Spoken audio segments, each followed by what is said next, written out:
because it is from a different manual, the Speeches by Management manual. So Ken, as a timer, there'd be two parts of this that I'll give: the initial briefing and speech, and then there'll be a question and answer at the end. So if you'll give me the cards at 3, 4, and 5, we'll get through the first part here. So what is the second one? Sorry, the second part. And then the second part will be 2 to 3 minutes, so you can give that 2, 2.5, and 3 on the question and answer. And I think my mouse just died, maybe, so we're going to do this a little bit differently today. I'll pull this over. But to begin this briefing today, I found a nice quote from Sam Walton, who we all know and love because we all love shopping at Walmart. Even though you may hate their corporate environment and what they're doing to the world, you have to admire their low, low prices. His quote says, "Upstanding leaders go out of their way to boost the self-esteem of their personnel. If people believe in themselves, it's amazing what they can accomplish." And so we find ourselves at the time where we elect new club officers for the next 6-month period. And now is a great time for us to remember this quote. As we think about leadership in our club, what is the purpose of that? The purpose is to boost the self-esteem of our members, to help improve our communication skills, to improve our lives. Because when we believe in ourselves, we can accomplish great things. And Toastmasters is all about gaining that self-belief in your ability to communicate. So I'm going to walk through the different club officer roles for you today, and I hope that you'll consider self-nominating for one of these roles for the next 6 months, the July to December period. And that through that service, you can help us as a group to build that self-esteem and that self-confidence. And to remind you, I will be having a question and answer session at the end, and I'll be really disappointed if you don't have any questions. So please take some notes, jot those things down along the way. So the first club role in our Toastmasters club leadership is the club president. Club president is the presiding officer. He's a CEO, managing director, a coach, and a cheerleader, all rolled into one. Now, I like the cheerleader part, because maybe you can come up with some fun cheers. I have one I thought a while ago that you could say, like, "You can speak from coast to coast because you're the master of the toast." Something like that. That's the cheerleader part. That was the entertainment Bill was talking about. So the club president's responsibility is to make sure the club happens. It's to oversee everything the club does, make sure that we're having meetings, that the meetings have variety, that they have something entertaining, that we're doing things to progress our skills as club members, to support all the other club officers and all the administrative tasks that are required to keep the club moving. And that leadership and guidance is really the primary role of the club president. We then have a series of vice presidents, the first being the vice president of education. Vice president of education's primary role is the scheduling, making sure that the meetings are prepared to happen. Now, you may be receiving regular emails from Mark Price, our current Vice President of Education. He's done a great job sending out the sign-up sheet each week, making sure that roles are filled as best we can prior to the meeting, which makes it much easier for the Toastmaster to run the meeting. He also promotes the Achievement of Education Awards. He tries to help people continue progressing through the speech manuals to earn their Competent Communicator Award or Advanced Communicator Awards. And he also is in charge of promoting a mentoring program within the club. Vice President of Membership is also very important. We also are fortunate to have a very good Vice President of Membership right now in Joe Tippett. As you see the all too creative ads that go out each week reminding us about club meetings, I really like today's little hairless cat. Wide-eyed, that's very good. But as Vice President of Membership, he does a lot to help recruit new members to the club. Works very closely with the next Vice President of Public Relations, to promote the club, to work with Toastmasters International on membership contests to help bring new people into the club.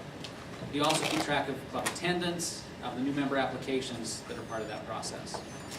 The Vice President of Public Relations is the link to the outside world. A person who might help run our website, Facebook page, anything that might help display us and promote the club within the community. And as you can see by the full room that we have here today, that's going quite well. We've done a pretty good job of keeping the club notified, or advertised to the world. We've had a lot of new members join in the last 6 months. The Public Relations Vice President is also in charge of the brand manager, helping to make sure that the Toastmasters International's logo, trademark materials are all used appropriately as a club. The secretary does what you think a lot of secretaries do. They take a lot of the notes. Is really almost an assistant to the president of making sure things get done, keeping track of assignments that are given, but most specifically reporting new officers each period. And so as we go through this process, the secretary will be the one particularly responsible for reporting those to Toastmasters International, which is one of the requirements to be a distinguished club. And then the last one, the treasurer, It's a really glamorous role that I've now held twice. It's really exciting. It's not as bad as you might think it is. The treasurer is the chief accountant of the club, which really just means keeping the club checkbook, buying things when the club needs things to be bought, collecting dues and submitting them to Toastmasters International. There is then also once a year you get to get online, click a few buttons on the IRS website to say, yes, we are still a tax exempt club.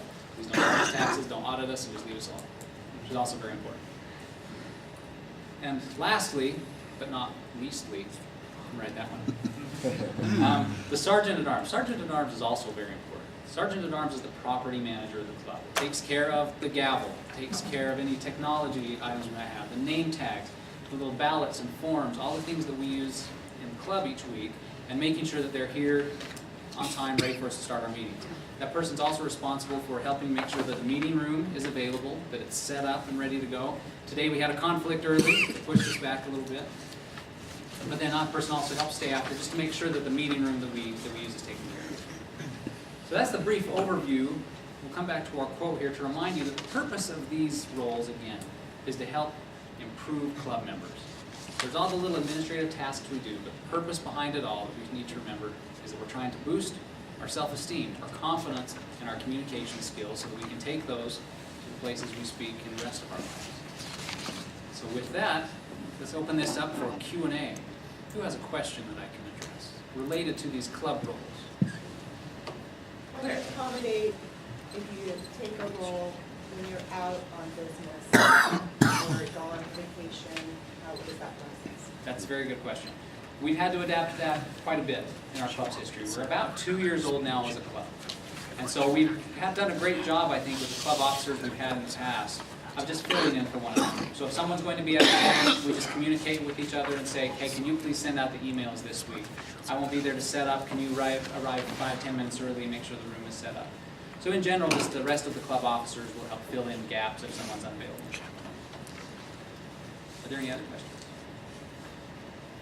Yes, Do we have like a club flag with all the little things on it? That's another excellent question. The answer is that yes, at one time we did have a club flag. With changes in membership and officers, that club flag has disappeared. Someone may have left with a souvenir or it was misplaced, but we have the intentions of getting another club flag because we're going to be earning all kinds of awards and ribbons that we'd like to display on. We have several people that are competent communicators that have finished their 10 speeches. We have a few, yes. So yeah, that should be up there. And that's an excellent point. So we'll make that note and we'll see what we can take care of before we change officers, or maybe that would be a great first task for our new officer. Joe, What's the time commitment for people thinking about being an officer? that's another very good question. The time commitment is really whatever you want it to be. In general, there are things that need to be done for the club, and different roles require different amounts of time. But depending on your own level of enthusiasm for the role, that can be as little as 10 minutes a week, or it can be an hour or two a week. I'm not sure how much time Joe spends preparing all the cool graphics and coordinating with our sponsors and doing the great things he does, but he does a fantastic job with that. Most roles in general, I would say, are no more than an hour a week outside of the time we're actually here in the club. Yes, Mark? Is club leadership required for anything like the competent leader or any like distinguished Toastmaster? That's that kind another of thing? great question. Yes, as a matter of fact it is. Once you pass the initial Competent Leader Award, I believe to progress through the Advanced Leader, Bronze, and Silver on your way up to becoming a Distinguished Toastmaster, which is the pinnacle of Toastmasterism, you do need to serve as a club officer, and then also you have the opportunity to serve at the higher levels at the area and the district level to coordinate with clubs around the area. Any other questions that we can address? One more, Joe. When and how do I nominate Tim Bowers to be the next VP of membership? That's another great question. So to give you a little bit of background on how this process will work. According to the Toastmasters Club Leadership Manual, there's supposed to be a nominating committee that both collects self-nominations for anyone who would be willing to volunteer, and that committee will also suggest nominees and work with those nominees to verify that they will be willing to serve if elected. And so the chair of that nominating committee will be the past president, which happens to be me. And then we have nominated as members of that committee Ken Bostrom and Bill Stubler. And so the three of us will speak and work together in collecting those nominations, and then I believe the plan is in a couple of weeks we will hold an election within the club to either announce the nominees and second their appointment if they're the only person nominated for a particular role, or to actually vote on who we'd like to fill those roles for the next 6 months. Now, if there are no other questions, then we will end this briefing for today. Consider yourselves all well informed, and we'll turn the time back to our Toastmasters.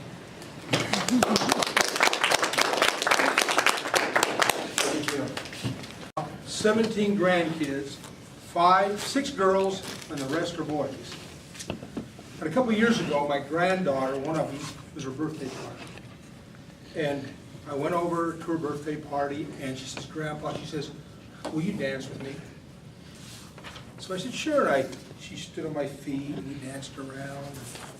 And then pretty soon I picked her up, and I searched my feet. She said, Grandpa, when I get married, will you dance with me again? And then she said, I know you're old now, but how old will you be then? I said, never mind, honey, but yes, I'll dance with you at your wedding. Well, the night went on, I went home and I got thinking, man, I'm 65. I hope she doesn't get married for the next 18, 20 years. I'll be 85. And I weighed 280 pounds at the time. And I didn't really know any 280-pound, 85-year-old people. And that was 5 pounds more than I weighed a year ago, and it was 10 pounds more than I weighed 2 years ago. I thought, man, if I just go at this rate, I'll be 380 pounds at 85. I'm still alive. So I thought, you know what, I'm going to go back to that little girl, and I'm going to renegotiate with her and tell her I might not be around when I'm 85. Or, have you ever tried to negotiate with a 4-year-old? Or I could just do something about it, so I could be around when I'm 85. So I chose that. Ooh, I chose that. I said, okay, where should I start? And I started asking for advice, and I got, you know how many experts there are on how to lose weight? There's a lot of them. Everybody knows how, a lot of fat people know how to lose weight, but they're still fat. So knowing isn't, that's just the booby advice, right? This is the best advice I got. Move more, eat less. So I says, okay, I'm going to take out soft drinks. My drug of choice was Diet Pepsi. And I discovered it's not only bad to drink Diet Pepsi, but the worst thing about drinking Diet Pepsi is what you don't drink. You don't say, bring me a Diet Pepsi and a glass of water, do you? And then they just keep bringing more and more and more, and you've had 4 or 5 by the time lunch is over. How many can identify with that? Okay. So my new favorite soft drink is water. I put some Crystal Light in it, it really tastes good. So I did that. Well, that lasted 2 days, and I had this migraine killer headache. How many can identify with that? I started pounding these ibuprofen, Advil. I heard Excedrin was the best, but I didn't try that. You know what killed it? A Diet Pepsi. I went and got one, and I drank half that bottle, and my headache went away. And then I took the other half and I poured it down the sink. And I haven't had one since. A victory. A victory. And then I heard the part about moving more. So I started, I said, I'll just start walking. So I went for a walk. I think I probably walked maybe a mile, maybe 2. And my shin splints were just killing me. I had diaper rash. and I was exhausted after about 20 minutes. And I was out of the game because but you know, when I was younger, I was a Taekwondo champion. I was a state champion Taekwondo guy in the old man division at 50. Beat on a couple of young 45-year-old guys. So what I did, I went up to Gold's Gym and I jumped in the swimming pool and I started doing all my moves. So you can do that in water and it's not as hard on your joints and your back. And I can move and I can do that for maybe 20 minutes, 30 minutes. I get my heart rate up a little bit, and I wasn't, my joints weren't hurting. And I did that, but there was a lot of old, really old people, 85-year-old people in the pool with me. I said, that's what I'm going to look like. So a few days later, I said, you know what? I'm going to do this walking thing again. And I walked again. And then I walked a little more, and I walked a little more, and I walked a little more. And I says, I'm going to actually get in so good a shape that I can do a 5K. That's 3.2 miles, right? There's probably some marathoners in here, right? 3.2 miles was my goal. And as I walked, I had this visualization of this old man, 85 years old, sitting over in the chair. This beautiful young lady comes up to me in her wedding dress. Says, "Grandpa, will you dance with me?" It kept me walking. It kept me walking. And then at church one day, they passed around this thing and said, "Hey, we're doing a 5K Saturday." I said, "Oh, that's something I'm going to do someday." But my hand deceived me, and I signed up for that 5K. And the next Saturday, I got my new shoes on, well, they were running shoes, but I was walking. And I dressed up in my Dress for Success running uniform, and I did that 5K. And I gotta say that I was excited about the finish line coming, but I finished the race, and it was a victory. It was a victory for me, 5K. So here's what I did. Here's what I did. I just kept walking. I kept walking. This morning I walked 4 miles. Now I do a 5K just when I go out for a walk. I walked from 80 South to Jordan High School and back. 4 miles. And I could have walked further, but I had to get ready to come to Toastmasters. I had to get ready for Toastmasters. Okay, now I want to play big. I'm going to do a marathon. How many marathon runners are in here? You, no problem, right? 26 miles. Now, have you ever won a marathon? There was these 2 guys from Kenya that tied, and they've got the world record. And the guy that took 500 was only 5 minutes behind him. So I'm not going to win a marathon, but I'm going to do a marathon. Here's my strategy. 2 miles a day for 13 days. That's 26 miles, right? It's about pacing yourself. It's about pacing yourself. So here's my message. Here's my message. The hardest part of all this is getting on the court, right? Getting on the court. So you get on the court, stay on the court. I've still got more to go. But you know what? Whatever I do, I'll be right on cue when my sweet little granddaughter calls my name, and I will dance with her at her wedding. Oh, 6. Thank you. Here wear watches, and they've got timers on it, right?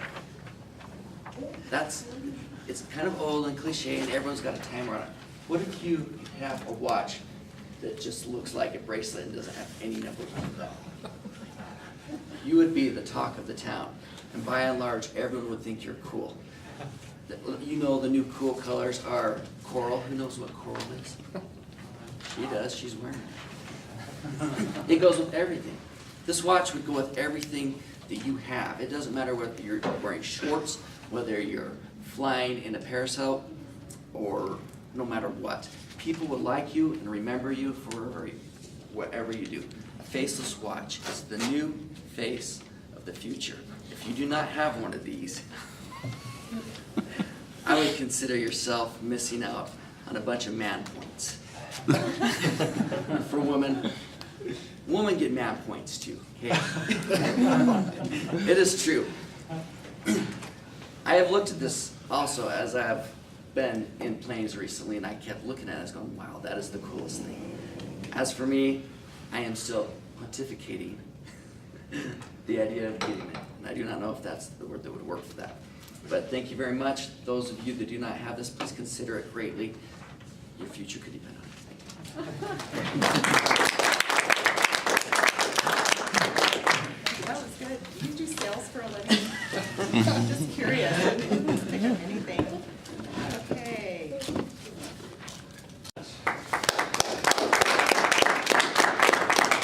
You know, it's really funny. When I was looking for a wife, first thing I did was look at her dad and see if he had any hair, so that my kids could have hair. That's not a true story, actually. First thing I did when I met my wife was fall in love. Anyway, this is the item that I want everybody here to consider. I'm looking around the room and I don't see anybody who really needs it. Okay, yeah. What was your name again? Jared. Jared. Okay, Jared. This is to get more man points, as was mentioned earlier. This will be a sales pitch directly to you. Don't take it personally. It's all right. So they sell these things on the airplane because most people on the airplane have a lot of time on their hands. They're basically alternating between the food that they're stuffing you and the window view outside. So as you're eating, you have a few minutes in between those two things. But most people on the plane, I don't know if they would be bald or not, but let's just go with it. This costs, let's look at this cost for just a minute. This only costs $695. If you amortize that across 40 years of having hair, that's about $10, $15 a year. Now compare that to the cost of the alternatives to this hair growing. You have the herbal treatments, where you put the pills under your tongue and you wait for your hair to grow. It's not really recommended by the FDA, but it could work. You have the Rogaine treatments, which I think they are more than $15 a year and may or may not work depending on whether you put it on the back of your head, the front of your head, side of your head, the other side.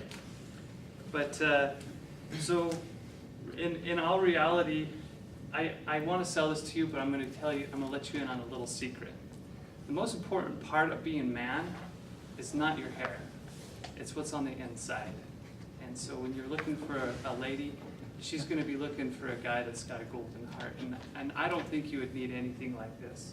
Because as I said, I mean, it's a nice product. It's $695, but you can't replace and put a price on a golden heart like yours. This is totally. Opportunities. By and large, I guess that did work. It's actually, I take a little bit different tack when you take your, would normally think, but I actually own a couple of inflatables. I've put them up in my front yard. I've got, for Halloween, I've got it's like a Grim Reaper. It's a skeleton sitting on a horse, and it's this tall, and it's very intimidating. I think we didn't have to pass out as much candy this last Halloween because of it. Then for Christmas, we actually had several of them. We got penguins with igloos. We got a snow globe that was up. We got Santa and a reindeer, a penguin and a choir, and a couple of other ones. And the reason I got into these was because of my next door neighbor. And you actually may have seen him on the news. It's the house where there's absolutely no space left in his front yard because it's entirely there. He's got it up in his trees. He's got on his roof. And he was a couple of news stations came and talked to him about it. And a year and a half ago, it took a little bit of an interesting turn because he had a melanoma that had become, it had gone away, but then came back, was attacking his liver, and so some people had helped him, gave him some more decorations, and this last year, his family helped out because just past Christmas, some family helped out because he was too sick to do anything, and he died in February. So I'm not actually sure what I'll do with inflatables, but I think, just to support the neighbors, we're going to have to continue some kind of tradition with these inflatables. So yeah, if you happen to be on an airplane, you're in your 7th hour and have absolutely nothing else to do, look at the SkyMall catalog, pick out an inflatable and buy it, and remember there's other people that love these things, and to enjoy life while you have it, and make the world a more exciting place for those living in it.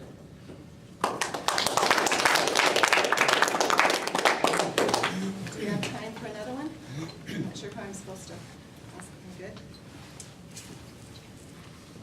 Now, Sarah, you're not a visitor, are you? I'm official. You're official? Okay, I had you down. I'm working on my evaluation. Okay. From the SkyMall magazine, you can buy a zombie for your garden. Excellent. A zombie.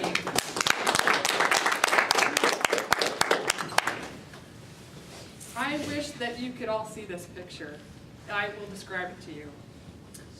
Down in your lobelia and your fescue and your mulch, there is a picture of a pasty-looking, slightly falling apart gentleman reaching up out of the mulch with a horrible expression on his face of just desire to eat brains and to terrorize and destroy humanity.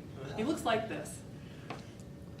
I'm doing the best I can. think this is just a fabulous thing. Especially if you really, really love your neighbors. And you want to make sure that your house is the one that gets noticed when people are strolling by. I think this would work really well in my household because my husband happens to be a huge zombie movie fan. So he would, of course, enjoy this. It would make a fantastic Father's Day gift, I think. The only thing I would say is it looks like it might be a bit of a tripping hazard, and it would certainly terrify any of your neighbor children. So keep that in mind if you do end up purchasing this particular item. You have a good luck.